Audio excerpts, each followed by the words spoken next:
नमस्कार दोस्तों, मैं प्रजापति सर आप सभी का आपके अपने YouTube चैनल सिलेक्शन व्हील में बहुत बहुत स्वागत करता हूं। आज जो है हम लोग जनगणना 2027 से जितने भी क्वेश्चन बन सकते हैं पूरा इस वीडियो में देखने वाले हैं। जनगणना 2027 के साथ साथ हम लोग जो देखेंगे जनगणना का इतिहास क्या रहा, ये कब से स्टार्ट हुआ, कब से व्यवस्थित रूप से चल रहा है तथा 2011 की जनगणनाओं को भी देखेंगे। और इनके अलावा हम लोग कुछ फैक्ट्स भी जो एमसीक्यू के माध्यम से कवर करने वाले हैं। तो आइए चलिए देरी ना करते हुए हम स्टार्ट करते हैं आज का अपना टॉपिक जनगणना 2027। जनगणना 2027 दोस्तों, जनगणना 2027 आगामी परीक्षा में 2026 की सभी आगामी परीक्षाओं में ये एकदम इम्पोर्टेंट इसका रोल रहने वाला है तथा 2026 के अलावा जनगणना 2027 में भी ट्रेंडिंग टॉपिक रहने वाला है, इसलिए ये टॉपिक बहुत ज़्यादा इम्पोर्टेंट हो जाता है। तो आइए चलिए हम स्टार्ट करते हैं जनगणना 2027। जनगणना 2027 ये कुल क्रम की कौन सी जनगणना है, आपसे सवाल पूछ सकता है। तो ये कुल क्रम की 16वीं जनगणना तथा स्वतंत्रता के बाद, क्या दोस्तों, स्वतंत्रता के बाद यह 8वीं जनगणना है। स्वतंत्रता के बाद 8वीं जनगणना और कुल क्रम से 16वीं जनगणना है तथा इसमें लागत कितना है, लागत कितना लगा है, स्वीकृति लागत कितना है, तो 11,718.24 करोड़ रुपया इसका लागत किया गया है। ठीक है, अब आगे बढ़ते हैं। और ये जो है 1 अप्रैल से स्टार्ट होने वाला है तथा ये शुरुआत सबसे पहले सर्वप्रथम किस राज्य से किया जाएगा, तो कर्नाटक से जो है पहला राज्य है। ठीक है, कर्नाटक जो है पहला राज्य होने वाला है तथा इसका एक बहुत इंपॉर्टेंट विशेषता है जनगणना 2027 की, ये है ये भारत की पहली पूर्णतः डिजिटल जनगणना रहने वाली है। इसका मतलब इसमें पेन पेपर का इस्तेमाल नहीं किया जाएगा। पेन पेपर का इस्तेमाल नहीं किया जाएगा तो किस चीज का इस्तेमाल किया जाएगा दोस्तों, तो जो जनगणना अधिकारी रहेंगे वो अपने स्वयं मोबाइल से आपका डेटा एकत्र किया जाएगा तथा आप स्वयं भी डेटा एकत्र कर सकते हैं। वो कैसे करेंगे हम आगे इस वीडियो में देखने वाले हैं। ठीक है, ये यहाँ तक हम लोग ने देख लिया है। इसके आगे बढ़ते हैं, देखते हैं इसके आगे अब क्या है। अब जनगणना 2027 का हम लोग अनावरण देख लेते हैं कि इसका अनावरण कब किया गया था। तो इसका अनावरण 5 मार्च 2026 को गृह मंत्री अमित शाह द्वारा अनावरण किया गया था। गृह मंत्री अमित शाह ने क्यों किया दोस्तों, क्योंकि जनगणना जो है ये किस विभाग के अधीन आता है, तो आपको मैं बता दूं तो ये गृह मंत्रालय के अधीन आता है। ठीक है, आपसे अगर पूछेगा जनगणना किस मंत्रालय के अधीन आता है, तो गृह मंत्रालय के अधीन आता है। तथा इसका थीम क्या है इस बार का, तो इस बार का थीम है हमारी जनगणना हमारा विकास। इस बार का थीम क्या है जनगणना 2027 का, तो हमारी जनगणना हमारा विकास। एवं सबसे इम्पोर्टेंट इसका शुभंकर क्या है, तो आप यहाँ पे देख सकते हैं जो महिला है वो है प्रगति एवं जो पुरुष है वो विकास। तो आप शुभंकर अब आपसे यदि पूछेगा तो लिख देना प्रगति महिला होंगी, विकास जो है पुरुष होगा। ठीक है, एवं जनगणना 2027 का ब्रांड एम्बेसडर कौन रहने वाला है, तो मैं आपको बता दूं 2027 का जो ब्रांड एम्बेसडर है वो है सुदर्शन पटनायक जी।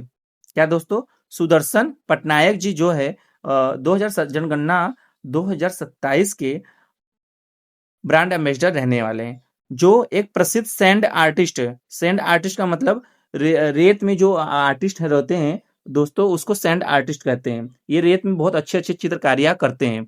वो कौन है, सुदर्शन पटनायक जी, जो जनगणना 2027 का ब्रांड एम्बेसडर भी है।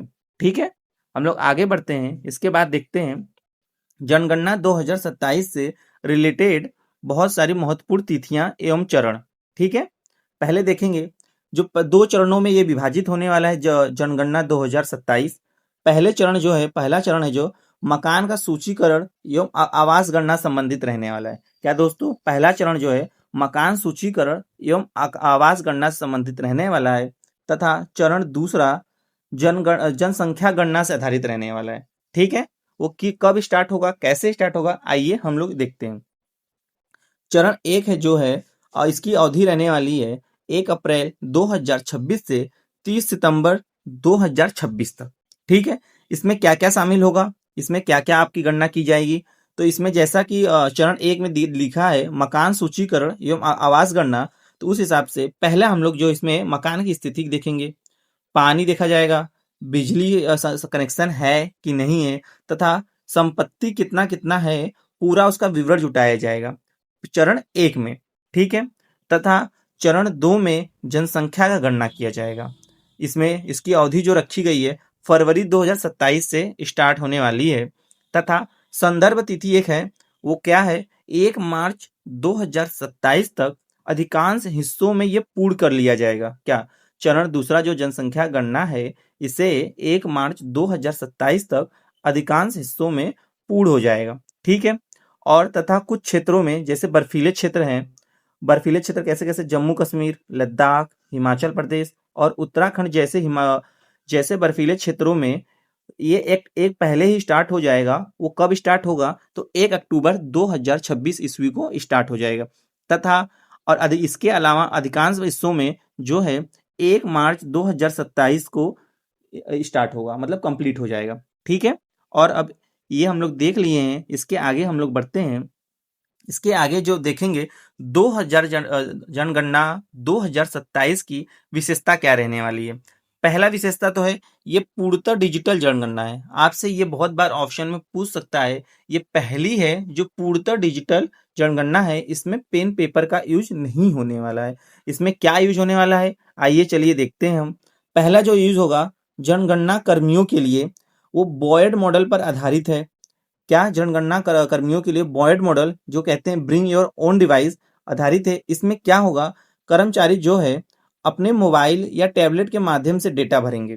ठीक है, जो जनगणना कर्मी है, कर्मचारी अपने मोबाइल या टैबलेट के माध्यम से डेटा भरेंगे, तथा नागरिकों के लिए सेल्फ पोर्टल भी दिया गया है। क्या दोस्तों, नागरिकों के लिए भी सेल्फ पोर्टल दिया गया है। वो कैसे भर सकते हैं, se.census.government.in के माध्यम से वो अपना नागरिक स्वयं भी भर सकते हैं। ठीक है, तथा जाति आधारित जनगणना स्वतंत्र भारत की पहली जनगणना है जिसमें SC/ST के अलावा अन्य जातियों का भी डेटा एकत्र किया जाएगा। इससे पहले भी जाति आधारित जनगणना हुई थी, पर केवल SC/ST के लिए हुआ था, लेकिन इस बार यह स्वतंत्र भारत की पहली जनगणना है जिसमें SC/ST के अलावा भी अन्य जातियों का भी डेटा एकत्र किया जाएगा दोस्तों। ठीक है, हम लोग यहाँ तक पढ़ लिए हैं, आगे देखते हैं। अब जो है हम लोग जनगणना 2027 को पूरी तरीके से देखे समझे। अब जनगणना का जो थोड़ा सा इतिहास है उसको हम लोग देख लेते हैं। ठीक है, क्या देखने वाले हैं दोस्तों, जनगणना का इतिहास। जनगणना का इतिहास दोस्तों, भारत में जो है जनगणना 1872 ईस्वी में लॉर्ड मेयो के शासनकाल में आधुनिक जनगणना की शुरुआत की गई। क्या दोस्तों, 1872 ईस्वी में लॉर्ड मेयो के शासनकाल में आधुनिक जनगणना की शुरुआत की गई, तथा 1881 ईस्वी में लॉर्ड रिपन के शासनकाल में व्यवस्थित एवं दशकीय जनगणना की शुरुआत की गई। मतलब ये जो व्यवस्था के अनुसार, मतलब हर साल, हर 10वें साल इस जनगणना की शुरुआत की जाएगी। दशकी का मतलब है हर 10 साल बाद। ठीक है दोस्तों, व्यवस्थित किसके शासनकाल में शुरुआत किया गया था, तो लॉर्ड रिपन के शासनकाल में। ठीक है, लॉर्ड रिपन के शासनकाल में शुरुआत किया गया था। और जनगणना दोस्तों, जनगणना 7वीं अनुसूची में शामिल है। आपसे ये भी पूछ सकता है, इंपॉर्टेंट पॉइंट है कि जनगणना कौन से सूची में शामिल है, तो 7वीं अनुसूची में शामिल है, तथा यह संघ सूची का विषय है। किस सूची का विषय है, संघ सूची का विषय है। और आपको पता होगा कि संघ सूची पे विषय पे अधिकार या कानून बनाने का अधिकार केवल केंद्र सरकार के पास है। ठीक है, और एक और पॉइंट, इंपॉर्टेंट पॉइंट है, जनसंख्या जनगणना अधिनियम कब पारित किया गया था, तो जनगणना अधिनियम कब पारित किया गया था, तो 1948 ईस्वी में जनगणना अधिनियम पारित किया गया था। तथा राष्ट्रीय जनसंख्या आयोग कब लाया गया, तो 11 मई 2000 ईस्वी को जो है राष्ट्रीय जनसंख्या आयोग लाया गया। ठीक है दोस्तों, इसके आगे बढ़ते हैं। मैंने आपको अभी बताया था थोड़ी देर पहले कि जनगणना जो है किस मंत्रालय के अधीन आता है, तो गृह मंत्रालय विभाग के अधीन आता है। ठीक है, हम लोग ने यहाँ तक पूरा देख लिया है। इसके आगे देखते हैं कि इसके आगे आगे क्या है। तो हम लोग आखिरी बार जो जनगणना हुआ था, जनगणना 2011 में, वो भी देख लेंगे। तथा आप लोग सोचेंगे मैंने अभी आपको बताया है कि 10 की विधि 10 की 10 की आधारित जनगणना होने वाली थी, तो 2011 के बाद 2021 में होना चाहिए, तो 2027 में क्यों हो रहा है? 2021 में लॉकडाउन आने के कारण व्यवस्था गड़बड़ा गई थी, जिसके कारण 2021 वाली जनगणना 2027 में हो रही है, जो पूर्णतः डिजिटल आधारित जनगणना है। ठीक है, हम लोग ने देख लिया। और हम लोग कुछ पिछली जनगणना 2011 के बारे में उसके बारे में भी कुछ पढ़ लेते हैं, देखते हैं उसके क्या फैक्ट्स है। ठीक है, जनगणना 2011। अब ये कर क्रमानुसार कौन सी जनगणना थी? तो ये 15वीं जनगणना थी, तथा स्वतंत्रता के बाद ये 7वीं है। और वर्तमान में जो 2027 में होने वाला है वो क्रमानुसार 16वीं है, तथा स्वतंत्रता के बाद 8वीं है। और ये कौन सी थी? स्वतंत्रता के बाद 7वीं थी। और जनगणना 2027 में, या कहे अरे 27 नहीं दोस्तों, जनगणना 2011 में प्रति व्यक्ति लागत कितना है? तो 18 रुपया 19 पैसा। कितना दोस्तों? 18 रुपया 19 पैसा जो है प्रति व्यक्ति लागत आया था। तथा इसमें कुल जिले कितने शामिल थे? तो 640 जिले इसमें शामिल थे। और जनगणना 2011 का शुभंकर क्या था? तो एक प्रगढ़ शिक्षिका था। क्या दोस्तों? एक प्रगढ़ शिक्षिका जनगणना 2011 का शुभंकर था।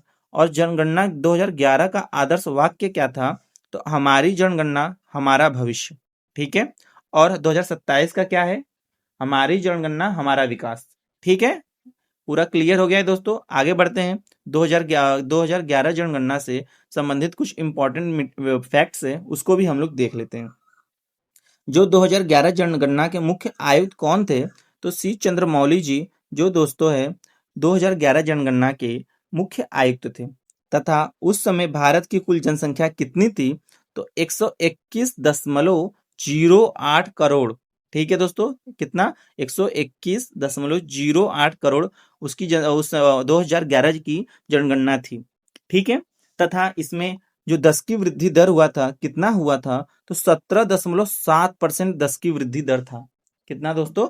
10 की वृद्धि दर कितना था? तो 17.7% था। तथा जनसंख्या की दृष्टि से भारत 2011 में दूसरे स्थान पे था। कब दोस्तों? जनसंख्या की दृष्टि से भारत जनगणना 2011 में दूसरे स्थान पे था। तथा उस समय सर्वाधिक जनसंख्या वाला राज्य कौन सा था? तो उत्तर प्रदेश, जो 16 दशमलव पूरे भारत का 16.51% जनसंख्या वाला राज्य बनकर पहले राज्य पे था। ठीक है। और न्यूनतम जनसंख्या वाला राज्य कौन सा था? तो न्यूनतम जनसंख्या वाला राज्य सिक्किम था, जो पूरे भारत का 0.05% था। ठीक है, अब हम लोग यहाँ तक देख लिए हैं। अब इसके आगे देखते हैं। अब आगे हम लोग दोस्तों जो है कुछ इंपॉर्टेंट एमसीक्यू देखते हैं। जो जो इसमें स्किप हो गया है या इसमें छूटा हुआ है, हम लोग उसको एमसीक्यू के माध्यम से कवर करने वाले हैं। और आप देख लीजिए कि किस टाइप से 2027 की जनगणना का प्रश्न बनने वाला है। ठीक है, हम लोग देखते हैं। पहला प्रश्न है, भारत में जनगणना की शुरुआत कब हुई थी? क्या दोस्तों? भारत में जनगणना की शुरुआत कब हुई थी? तो आपको पता होगा दोस्तों, जनगणना की शुरुआत 1872 ईस्वी में लॉर्ड मेयो के शासनकाल में स्टार्ट हुआ था। हम लोग कुछ इंपॉर्टेंट बिंदु भी देख लेते हैं इसमें। मैंने जैसे बताया अभी दोस्तों, 1872 ईस्वी में लॉर्ड मेयो के शासनकाल में जनगणना की शुरुआत हुई। तथा 1881 ईस्वी में लॉर्ड रिपन के शासनकाल में 10 की जनगणना की शुरुआत हुई थी। ठीक है, हम लोगों ने ये देख लिया है। अब आगे अगले क्वेश्चन की तरफ बढ़ते हैं। अगला क्वेश्चन है हमारा, जनगणना 2027 के लिए, क्या दोस्तों? जनगणना 2027 के लिए लॉन्च किए गए आधिकारिक शुभंकरों का नाम क्या है, या मास्कोट का नाम क्या है? तो क्या है दोस्तों? प्रगति और विकास है, ज्ञान और विज्ञान है, गति और शक्ति है, कि सत्य और न्याय है? तो दोस्तों हमारा कौन सा राइट आंसर हो जाएगा? प्रगति और विकास। ठीक है, प्रगति और विकास जो है हमारा आधिकारिक शुभंकर रहने वाला है जनगणना 2027 का। इसमें महत्वपूर्ण बिंदु क्या है? जैसा कि मैंने आपको बताया था, भारत में जनगणना गृह मंत्रालय के अधीन आता है। तथा 2011 में जनगणना का शुभंकर क्या था? तो एक महिला प्रगणक थी। ठीक है, आगे बढ़ते हैं नेक्स्ट क्वेश्चन की तरफ। नेक्स्ट क्वेश्चन जो है, प्रश्न 3 जो है, वर्ष 2027 की भारतीय जनगणना के लिए वर्तमान महारजिस्टर एवं जनगणना आयुक्त कौन है? मैंने आपको दोस्तों 2011 का बताया था इस वीडियो में, लेकिन 2027 का नहीं बताया था, इसलिए उसको एमसीक्यू के माध्यम से हम लोग कवर कर ले रहे हैं। ठीक है, तो वर्ष 2027 की भारतीय जनगणना के लिए वर्तमान में महारजिस्टर और जनगणना आयुक्त कौन है? विवेक जोशी है कि मृत्युंजय कुमार नारायण है, सुदर्शन पटनायक है कि अमिताभ कांत है? यदि आपको पता है तो आप कमेंट सेक्शन में जरूर बताइए, नहीं तो यहाँ पे देखिए। ठीक है, कौन सा है? सेकंड ऑप्शन मृत्युंजय कुमार नारायण जो है 2027 की भारतीय जनगणना के लिए वर्तमान जनगणना आयुक्त रहने वाले हैं। कुछ इंपॉर्टेंट फैक्ट्स देख लेते हैं। भारत के प्रथम जनगणना आयुक्त कौन थे? तो ये बहुत बार प्रश्न पूछा है। प्रथम जनगणना आयुक्त कौन थे? तो WC प्लाडेंजे जो थी, प्लाडेंजे थे, वो भारत के प्रथम जनगणना आयुक्त थे। तथा 2011 जनगणना आयुक्त के कौन थे? तो डॉक्टर C चंद्रमौली जी, जो मैंने बताया है। ठीक है, अब हम लोग आगे बढ़ते हैं। ये प्रश्न संख्या 3 था। प्रश्न संख्या 4 कौन सा है? देखिए, आगामी जनगणना 2027 के पहले चरण में कितना दोस्तों? आगामी जनगणना 2027 के पहले चरण में कितने प्रश्न पूछे जाएंगे? ये बहुत इंपॉर्टेंट पॉइंट है दोस्तों। आपसे ये क्वेश्चन पूछ सकता है कि 2000 जनगणना 2027 के पहले चरण में कितने प्रश्न पूछे जाएंगे? ऑप्शन है 25, सेकंड ऑप्शन है 31, थर्ड ऑप्शन है 33, फोर्थ ऑप्शन है 35। तो इसका सही आंसर है 33। कितना दोस्तों? 33। और कुछ महत्वपूर्ण बिंदुओं को भी देखते हैं। आगामी जनगणना 2027 भारत इतिहास की पहली डिजिटल जनगणना रहने वाली है, ये हमें पता है। पहले चरण में जो मकान सूचीकरण एवं आवास गणना से संबंधित प्रश्न पूछे जाएंगे। क्या दोस्तों? आवास गणना से संबंधित प्रश्न पूछे जाएंगे। तथा दूसरे चरण में जो है केवल जनसंख्या गणना से ही सवाल पूछे जाएंगे। ठीक है, अब हम लोग आगे बढ़े, देखते हैं अगला प्रश्न कौन सा है। अगला प्रश्न है 5वां प्रश्न, आगामी डिजिटल जनगणना। क्या दोस्तों? आगामी डिजिटल जनगणना 2027 के लिए किसे आधिकारिक ब्रांड एम्बेसडर बनाया गया है? तो किसे बनाया गया है? अमिताभ बच्चन को, सुदर्शन पटनायक को, कि सचिन तेंदुलकर को, कि सोनू सूद को? तो इसका जो राइट आंसर है सुदर्शन पटनायक है। क्या दोस्तों? सुदर्शन पटनायक को जो है जनगणना 2027 के लिए ब्रांड एम्बेसडर बनाया गया। ठीक है, महत्वपूर्ण बिंदुओं को भी देख लेते हैं। जो दोस्तों सुदर्शन पटनायक जी हैं, क्या दोस्तों? सुदर्शन पटनायक जी है, वो अंतरराष्ट्रीय ख्याति प्राप्त एक प्रसिद्ध भारतीय रेत कलाकार है। मैंने आपको बताया था दोस्तों ना, सैंड आर्टिस्ट है। तो सैंड आर्टिस्ट को हिंदी में क्या कहते हैं? तो रेत कलाकार है। ठीक है, तथा कला के क्षेत्र में उनके उत्कृष्ट योगदान के लिए भारत सरकार द्वारा, दोस्तों ये भी एक इंपॉर्टेंट फैक्ट है, भारत सरकार द्वारा वर्ष 2014 में पद्मश्री से पुरस्कार से सम्मानित किया गया था। किन्हें दोस्तों? सुदर्शन पटनायक जी को वर्ष 2014 में पद्मश्री पुरस्कार से सम्मानित किया गया था। ये भी बात आप याद रखिएगा दोस्तों, इसको भी नोट कर लीजिएगा। ठीक है, आइए अगले क्वेश्चन की तरफ बढ़ते हैं। अगला क्वेश्चन जो है, भारतीय जनगणना किस सूची का विषय है? तो दोस्तों ऑप्शन है समवर्ती सूची, राज्य सूची, संघ सूची, अवशिष्ट सूची। तो दोस्तों इसका राइट आंसर है संघ सूची। क्या दोस्तों? भारतीय जनगणना किस सूची का विषय है? तो संघ सूची का विषय है। आइए कुछ इंपॉर्टेंट पॉइंटों को भी देखते हैं। संघ सूची जो है भारतीय संविधान की 7वीं अनुसूची के अंतर्गत आता है। ये मैंने आपको बताया है इस वीडियो में। इस सूची में विषयों पर कानून बनाने का अधिकार किसे होगा दोस्तों? केवल केंद्र सरकार के पास। ठीक है, और मैं एक और इम्पोर्टेंट फैक्ट से कि संघ सूची में जब मूल रूप से कितने विषय थे? तो 97 विषय थे, लेकिन वर्तमान में 100 विषय हैं। मूल रूप का तात्पर्य है दोस्तों, मूल संविधान में कितने विषय को शामिल किया गया था? तो 97 विषय को शामिल किया गया था, लेकिन वर्तमान में 100 विषय हैं। ठीक है, चलिए ये क्वेश्चन भी कंप्लीट हो गया और हम लोग अब आगे बढ़ते हैं 7वें क्वेश्चन की तरफ। 7वां क्वेश्चन में क्या कहा गया है? जनगणना 2027 में नागरिक स्वयं अपना डेटा भर सकते हैं। ये मैंने आपको बताया ना दोस्तों, 2 तरीके से होगा। पहला, एक जो है जनगणना अधिकारी आएंगे या कर्मी आएंगे, जो वो अपना आपका भरेंगे, या आप स्वयं भी भर सकते हैं। तो जो आप स्वयं डेटा भर सकते हैं, ये सुविधा क्या कहलाती है? ये हमसे पूछ रहा है। क्या कहलाती है? ऑप्शन क्या क्या है? Digital census, self enumeration, smart survey, e census. ठीक है, तो क्या है इसका? ऑप्शन रहेगा बी दोस्तों, सेल्फ एनुमरेशन। ठीक है, इसका मतलब क्या होता है देखते हैं। महत्वपूर्ण बिंदुओं में, जनगणना 2027 भारत इतिहास की पहली डिजिटल जनगणना होगी, तथा इसको जो दोस्तों हिंदी में कहते हैं, स्वयं ऑनलाइन माध्यम से अपना डेटा भरने की सुविधा दी जाएगी। ठीक है दोस्तों, स्वयं ऑनलाइन भरना ही सेल्फ एनुमरेशन कहलाता है, तथा इस सुविधा को स्वगणना कहा जाता है, जैसा मैंने अभी आपको बताया। ठीक है, अब देखते हैं, आगे बढ़ते हैं, अगला क्वेश्चन कौन सा है। अगला क्वेश्चन दोस्तों है जनगणना 2027 किस क्रम की जनगणना है। भारत की किस क्रम की जनगणना है, 15वीं है कि 16वीं है कि 17वीं है कि 18वीं है। तो इसका जो राइट आंसर है दोस्तों 16वीं है। ठीक है, 16वीं है। कुछ इंपॉर्टेंट फैक्ट्स भी देख लेते हैं इस प्रश्न संबंधित। देश की, जैसा कि मैंने अभी बताया आपको, ये 16वीं जनगणना है तथा ये पूर्णतः डिजिटल पर आधारित है और ये स्वतंत्र भारत की 8वीं जनगणना है। ठीक है दोस्तों, ये भी पॉइंट्स आप याद रखिएगा। फिर आगे बढ़ते हैं 9वें प्रश्न की तरफ। 9वां प्रश्न है दोस्तों, जो मैंने इस वीडियो में कवर नहीं किया है उसको मैं एमसीक्यू के माध्यम से कवर कर रहा हूं, तो आप उसको भी नोट करते चलिएगा अपने नोटबुक में। ठीक है, जनगणना 2027 में डी फैक्टो मेथड का क्या अर्थ है। क्या दोस्तों पूछ रहा है, डी फैक्टो मेथड का क्या अर्थ है। तो ऑप्शन है जन्म स्थान के आधार पर गणना, कि जहां व्यक्ति मौजूद है वहीं गणना, केवल स्थायी निवास, केवल नागरिकों की गणना। तो इसका एकदम राइट आंसर होगा दोस्तों जो बी ऑप्शन है, जहां व्यक्ति मौजूद होगा वहीं गणना। ठीक है, ये किसका अर्थ है, डी फैक्टो मेथड का। क्या दोस्तों, डी फैक्टो मेथड का ये अर्थ है। ठीक है, और कुछ महत्वपूर्ण बिंदुओं को भी देखते हैं। महत्वपूर्ण बिंदुओं में देखेंगे डी फैक्टो मेथड का अर्थ क्या होता है। तो जहां व्यक्ति मौजूद वहीं उसकी गणना की जाती है। ठीक है, तथा इस पद्धति में व्यक्ति की गणना उसके वर्तमान स्थान के आधार पर की जाती है। जैसा मैंने अभी बताया, जहां मौजूद होगा उसे ही हम वर्तमान स्थान कहते हैं। ठीक है, अब लास्ट क्वेश्चन इसके देखते हैं। लास्ट क्वेश्चन जो है इसी से रिलेटेड है, डी ज्यूरी मेथड किसे कहते हैं।